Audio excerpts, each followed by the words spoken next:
Well, it was supposed to be the beginning of a 2-week national holiday here in South Korea, but instead, President Moon Jae-in found himself convening an emergency National Security Council meeting at 1 a.m. local time following that extremely rare nighttime ballistic missile test by the DPRK.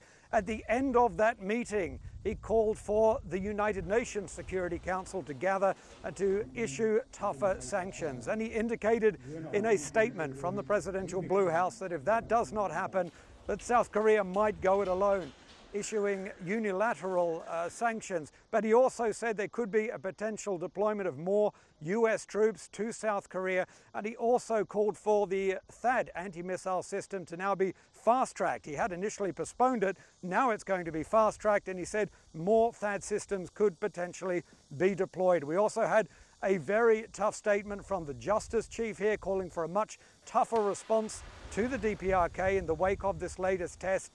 From all the data that has been gathered here and in Japan, the United States and elsewhere, it now does seem that this is a true intercontinental ballistic missile with a range beyond 10,000 kilometers, so it could hit the western seaboard of the United States. Many analysts saying it could hit much deeper than that. So we're really seeing now a much tougher response from President Moon Jae-in, who has in the past been talking about the need to restart a peaceful dialogue with Pyongyang, to re-establish economic ties, all of that really changing since that first ICBM test back on July 4. But now this seems to be a weapon of much greater scope.